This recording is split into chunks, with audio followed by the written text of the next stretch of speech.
మహోన్నతుడైన పరిశుద్ధ దేవునికి నిత్యము మహిమ ఘనత ప్రభావములు కలుగును గాక.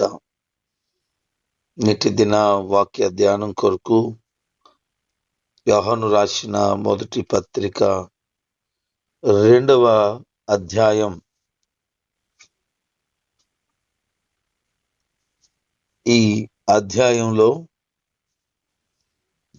పాపం చేయకుండా ఉండాలంటే ఏం చెయ్యాలో, దానికి పరిష్కారాలేంటో తెలియచేస్తూ, తెలియక చాలా మంది పాపంలో పడిపోతున్నారు కనుక జాగ్రత్త కలిగి ఉండండి కొన్ని ఆజ్ఞలను ఇస్తూ కొన్ని జాగ్రత్తలను తెలియచేస్తూ ఉన్నారు. ఆధ్యాత్మికంగా చిన్నపిల్లల గురించి చెప్తున్నారు కానీ వయసులో చిన్నపిల్లల గురించి కాదు. క్రీస్తుని అంగీకరించిన తొలి దినాల్లో బాప్తిసపు అనుభవం, మందిరపు అనుభవము కలిగిన వారిని చిన్నపిల్లలుగా భావించి ఈ మాటలు చెప్తున్నారు. ఎవడైనా పాపం చేసి ఉండుంటే మీరేమి కంగారు పడిపో అవసరం లేదు.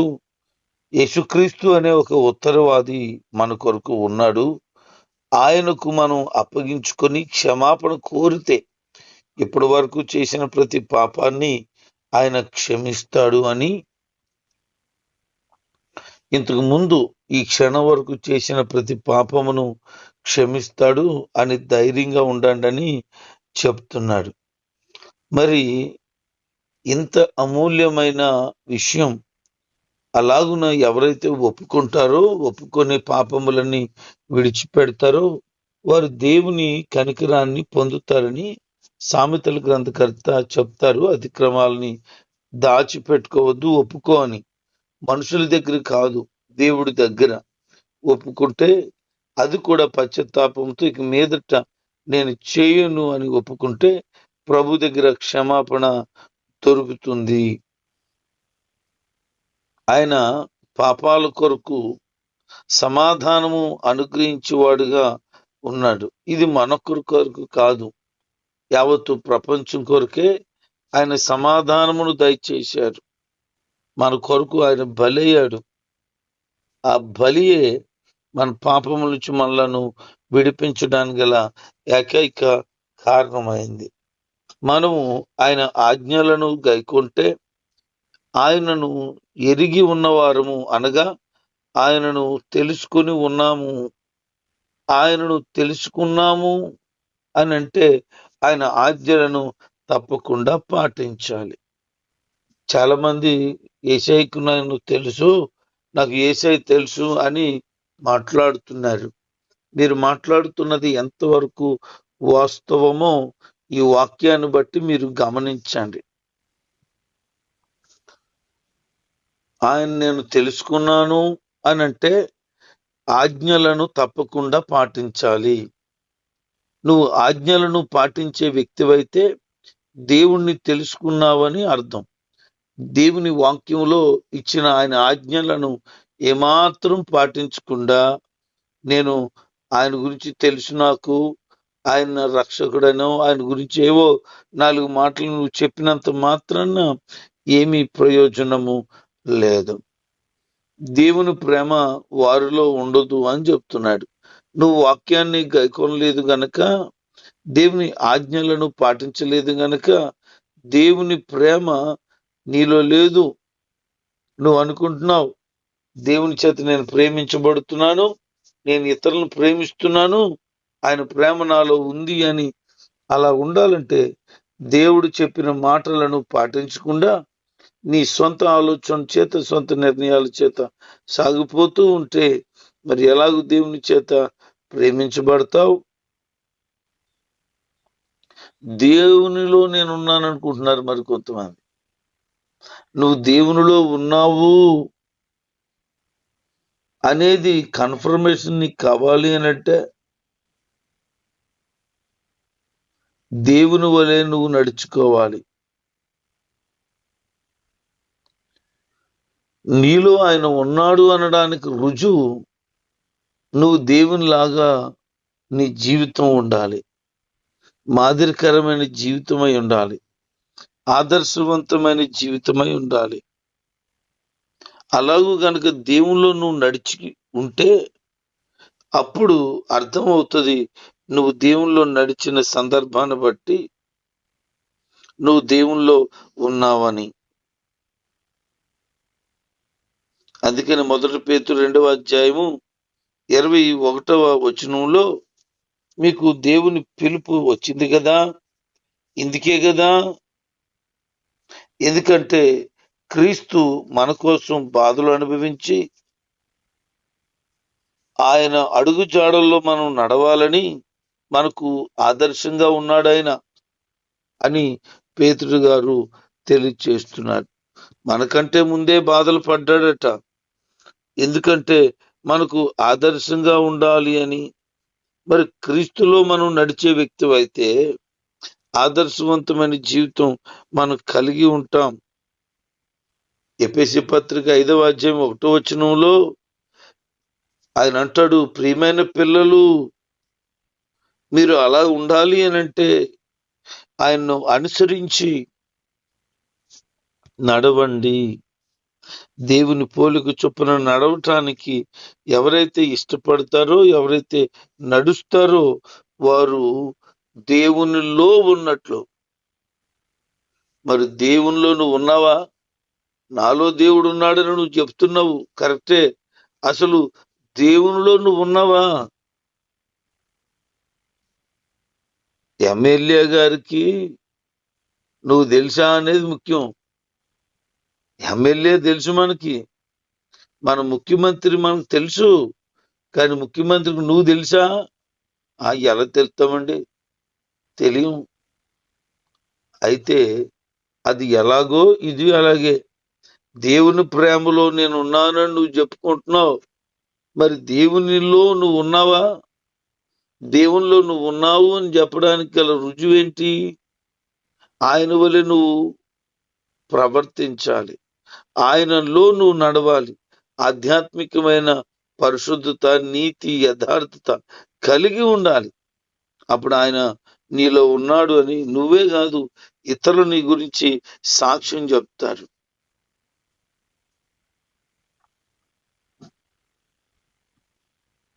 దేవుని యొక్క వాక్య ప్రకారంగా బ్రతకాలని ఒక ఆజ్ఞ మీకు చెప్తున్నాను. ఇది పూర్వకాలం నుంచి వచ్చిందే. దేవుని వాక్యమే ఆ యొక్క ఆజ్ఞ. ఆ కొత్త ఆజ్ఞ మీకు చెప్తున్నది ఏంటి అంటే, చీకటి గతించుచున్నది, సత్యమైన వెలుగు ఇప్పుడు ప్రకాశించుచున్నది. కాబట్టి ఆయన యందును మీ యందును ఆ వాక్యం ఉంటే అది సత్యమై ఉన్నది.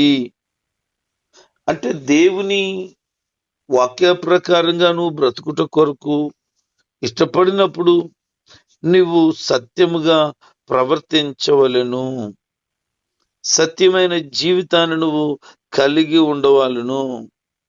ఒకడు వెలుగులో ఉన్నానని చెప్పుకుంటూ తన సహోదరుని ద్వేషిస్తూ ఉంటే ఆడు ఈ పాటికే చీకట్లో ఉన్నాడు. తన సహోదరుని ప్రేమించలేని వాడు వెలుగులో ఎలా ఉండగలుగుతాడు?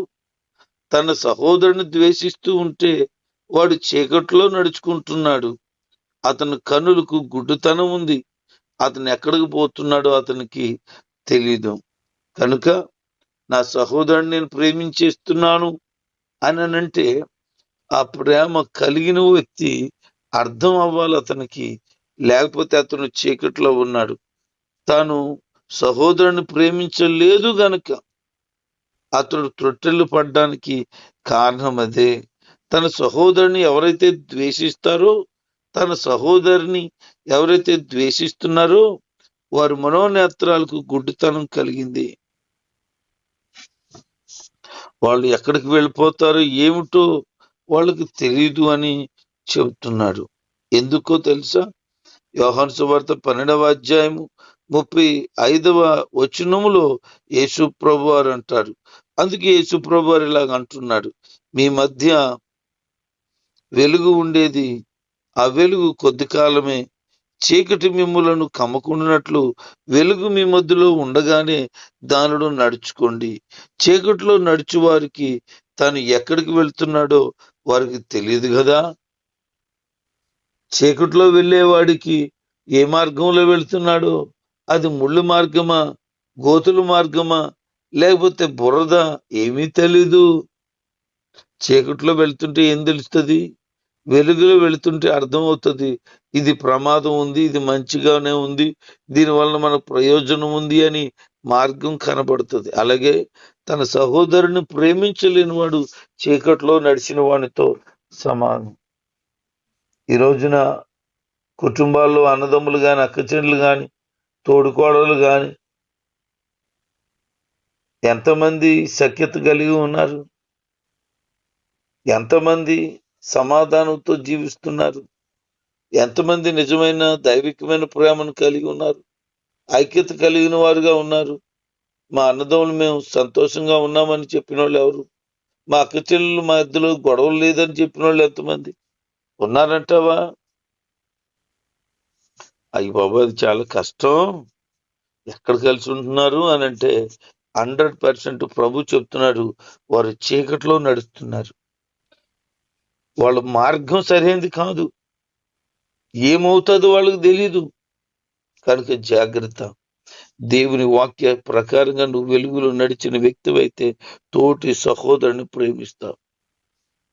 తోటి సహోదరుని ప్రేమించలేని వాడివి నేను దేవుని ప్రేమిస్తున్నాను అని అంటే అది ఎలాగవుతుంది? అది కాదు. జాగ్రత్త. అందుకనే నువ్వు గుడ్డితనం కలిగిన వ్యక్తిగా ఉండక మనోనేత్రములు తెరవబడిన వ్యక్తిగా ఉండాలని లేఖనాలు తెలియచేస్తున్నాయి. పిల్లల గురించి చెప్తున్నాడు, అనగా ఆత్మీయంగా తొలి దినాల్లో ఉన్న వారికి, ఆత్మీయంగా వయసులో ఆత్మీయతలో తండ్రులుగా ఉన్న వారికి చెప్తున్నాడు. యవనస్తుల గురించి, చిన్నపిల్లలుగా ఉన్నవారి గురించి చెప్తున్నారు. కానీ ఒక్కొక్కరి గురించి అంటాడు, మీరు ఇప్పుడే ప్రభువును తెలుసుకున్నారు, ఆయన నామమును బట్టి మీ పాపములు క్షమించబడ్డాయి. యేసు ప్రభుని ఎవరైతే నమ్ముకున్నారో వారి పాపములు ఆయనను బట్టి క్షమించబడ్డాయి. వారు క్షమించబడిన అనుభవంలో వారు ఉన్నారు. తొలి దినాల్లో వయసులో, అదే ఆధ్యాత్మికమైన వయసులో ఎవరైతే ఉన్నారో తండ్రుల స్థానంలో, అంటే ఇతరులకు బోధింప తగినటువంటి ఆధ్యాత్మికమైన పరిపక్వత కలిగిన వారు ఎవరున్నారు? వారి గురించి మీరు ఆది నుండి ఉన్నారని ఎరిగి ఉన్నారు కనుక మీకు ఈ విషయాలు చెప్తున్నాను. యవనస్తులేమో దుష్టిని జయించారు, అందుకే మీకు ఈ మాట చెప్తున్నాను. మళ్ళీ అంటాడు, చిన్నపిల్లలారా మీరు తండ్రిని ఎరిగిన వారు కనుక మీకు ఈ విషయాలు చెప్తున్నాను. యవనస్తులకి ఎందుకు చెప్తున్నాడనంటే వాళ్ళు బలవంతులట. దేవుని వాక్యం వారిలో ఉన్నది. వారు దుష్టిని జయించగలిగిన బలవంతులుగా ఉన్నారు. ఆత్మ సంబంధమైన వారై దుష్టిని ఎదిరించగలిగిన కెపాసిటీ ఎలా ఉంటుందంటే, ఆత్మీయ జీవితంలో యవన కాలంలోనికి వచ్చిన వారై, అంటే బహుగా ప్రార్థన చేసేవాడు, దేవుని సన్నిధిలో నిత్యము మరుపెడుతూ దేవుని వాక్యాన్ని బాగా ధ్యానం చేసేవాళ్ళు ఆధ్యాత్మికమైన యవన కాలంలో ఉన్నట్లు వాళ్ళు లోకమును జయించేస్తారట. గల కారణం వారిలో ఉన్న దైవ వాక్య ప్రభావమే. అందరికీ చెప్తున్నాడు, ఈ లోకములో ఉన్న వాటినైనా ప్రేమించొద్దు.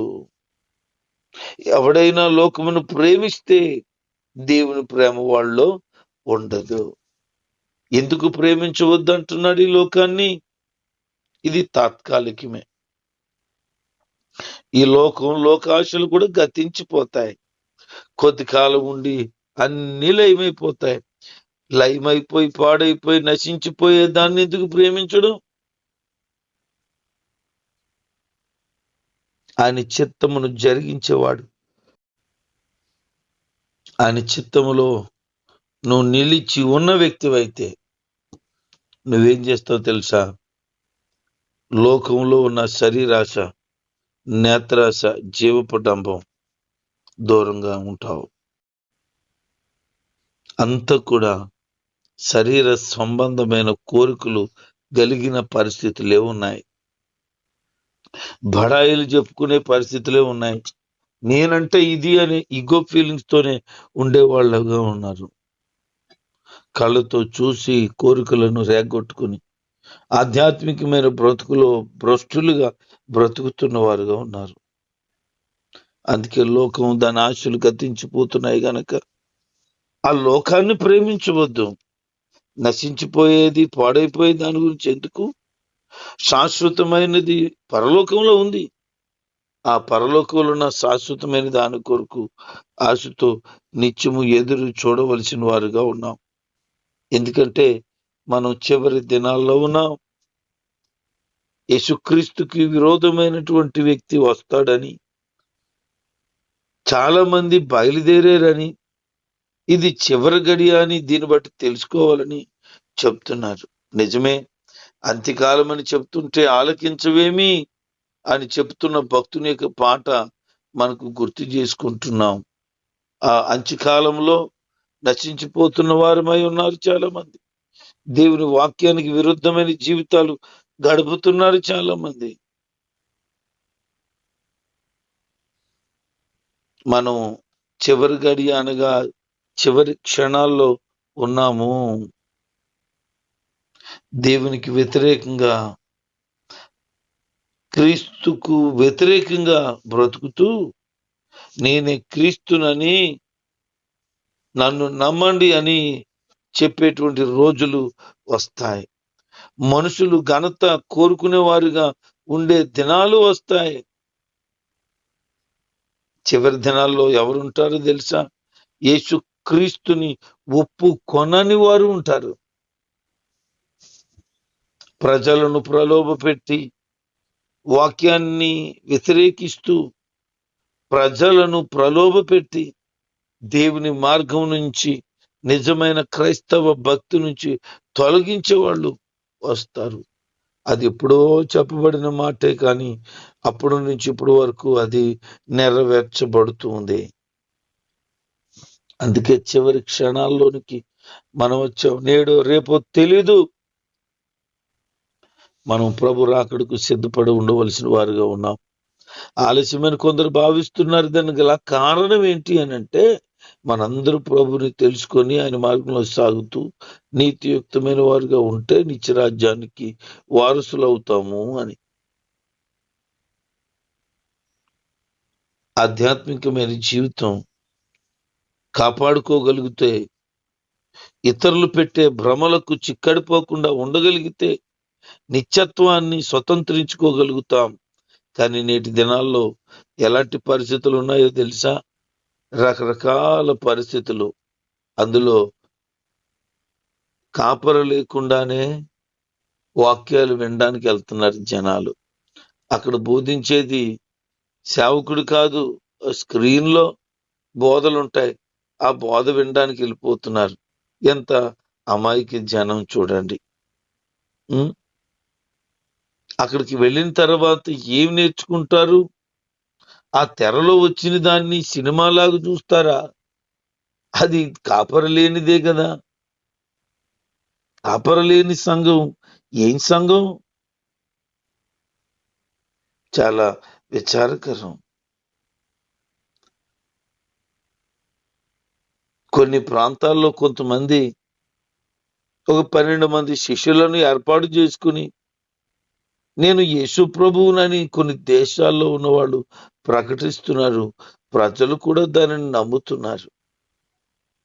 లక్షల మంది వారిని వెంబడిస్తున్నారు. ఆయన పేరట వస్తున్నారు అబద్ధపు క్రీస్తులు. గడిచిన కొద్ది నెలల క్రిందట హైదరాబాదులో ఒక ఆమె నేను యేసు ప్రభుని అని చెప్తుంది. వాళ్ళ సంఘం అంతా ఆమెను నమ్మింది. ఇతరులు కూడా నమ్మారు. హైదరాబాదే. ఆమె ఏంటి నేను యేసు ప్రభునని చెప్పడం ఏంటి? అంత్యకాలం అండి. ప్రభు రాకడ సమయం. పలువురు మోసపోతున్నారు. ఆమె మాట్లాడుతూ ఉంటే నువ్వెందుకు అవుతావు? నువ్వు యేసుక్రీస్తు ఎందుకు అవుతావు? నీకేదో దయ్యం పట్టుకుందేమో అని ఎవరు గద్దించలేదు. ఆమె మాటలు వింటున్నారంతే అమాయక ప్రజలు. దేవుని మార్గంలో ఉండకపోతే చాలా ప్రమాదంలో పడిపోతారు. పరిశుద్ధమైన జీవితాన్ని కలిగి యేసుక్రీస్తుని నమ్ముతూ ఆయన నిత్యత్వాన్ని ఇవ్వగలిగిన వాడని గమనించండి. ఎవరు దేవునికి విరోధంగా ఉంటారో తెలుసా? యేసుక్రీస్తు అభిషక్తుడు కాదని, తండ్రి కుమారుడు కాదని అంటారే, వాళ్ళు యేసు ప్రభుకి విరోధి. తండ్రిని కుమారుని కూడా ఒప్పుకోవాలి. కుమారుని కాదంటే తండ్రిని కాదన్నట్లే. కొంతమంది అంటారు యేసుక్రీస్తుని దేవుడుగా గాక ఒక ప్రవక్తగా కొలుద్దామంటాడు. అది కాదు, యేసు ప్రభు దేవుడు అని లేఖనాలు చెప్తుంటే. ఒకడు తండ్రి అని దేవుణ్ణి ఒప్పుకుంటున్నాడు, పరిశుద్ధాత్మ దేవుణ్ణి ఒప్పుకుంటున్నాడు, యేసు ప్రభుని ఒప్పుకోడాడు. ఒకడంటాడు యేసు ప్రభువే తప్ప తండ్రి లేడు, పరిశుద్ధాత్మ లేడు అంటాడు. ఏం చేస్తున్నారు? ఏం వింటున్నారు? వాళ్ళకి దైవ లేఖనాలు ఏమైనా అర్థమవుతున్నాయా? యేసుక్రీస్తు ప్రభు వారు మత్తయి సువార్త 28వ అధ్యాయంలో 18 నుంచి మనం చదివితే బాప్తిస్మం గురించి చెప్తూ ఆయన వెళ్ళిపోతున్న మాటలు ఏం చెప్తున్నాడు? వెళ్ళిపోతూ, నేను సర్వలోకాన్ని జయించాను, సర్వాధికారం నాకు ఇవ్వబడింది. మీరు బాప్తిజం తీసుకుంటే తండ్రి కుమార పరిశుద్ధాత్మలో బాప్తిజం తీసుకోండి అంటాడు. యేసు ప్రభువారు పర్యాయాలు నా తండ్రి నాలో ఉన్నాడు, నేను తండ్రిలో ఉన్నాను నమ్మండి. యోహాను సువార్త 14వ అధ్యాయం 6వ వచనం చదివితే, నేనే మార్గం సత్యం జీవము, ఎవరైతే నా యందు విశ్వాసం ఇస్తారో వారు తండ్రి దగ్గరికి వస్తారు. వెంటనే తోమ అడుగుతారు, అయ్యా తండ్రిని మాకు కనిపించంటే, ఇదిగో నేను మీతోనే ఉన్నానుగా, నాలో తండ్రి ఉన్నాడని మీరు నమ్మండి అంటాడు. యేసు ప్రభు వారు అంటారు, తండ్రి నేను ఏకమై ఉన్నలాగున మీరు ఏకమై ఉండండి అని. అంటే యేసు ప్రభు తండ్రి ఒకే రీతిగా ఉన్నారు. మరి ఆయన నమ్మిన వాళ్ళు ఈయన ఎందుకు నమ్మరు? వాళ్ళు క్రీస్తుకి విరోధులు. యేసునామం తప్ప మరొక నామం లేదు అని యేసునామంలోనే బాప్తిజం తీసుకోవాలంటున్నారు. యేసు నామంలో మాత్రమే బాప్తిజం తీసుకోవాలంటారు. ఆయన ఏమంటున్నారు? తండ్రి కుమారుడు పరిశుద్ధాత్మ నామంలో బాప్తిజం తీసుకోమంటారు. అంటే చెప్పిన యేసు ప్రభు మాటలే వ్యతిరేకిస్తున్నారు. వారు క్రీస్తు విరోధులు. జాగ్రత్తగా ఉండండి. మిమ్మల్ని తప్పు దారిన పట్టించడానికి వాళ్ళు ప్రయత్నాలు చేస్తున్నారు. అందుకే మీకు ఈ విషయాలు చెప్తున్నాను. మీరు కొంచెం జాగ్రత్తగా ఉండి ఆధ్యాత్మికమైన జీవితాన్ని కట్టుకొని నీతిగా, యథార్థంగా, భక్తిగా బ్రతకండి. ప్రభు ఎదుట నిలబడవలసిన సమయం వచ్చింది. ఆయన రాకడలో ఎత్తబడే సమయం వచ్చింది కనుక సిద్ధపడి ధైర్యంగా ఉండి ఆయనలో నిలిచి ఉండండి. దేవుని విడిచి వెళ్ళొద్దని తెలియచేస్తున్నాడు. దేవుని కొరకు నమ్మకమైన వారుగా బ్రతుకుతూ ఆయన రాకడకు సంసిద్ధమవుదాం. దేవుడి మాటలు మనం వెనుకటనే దీవించునుగాక. ఆమేన్.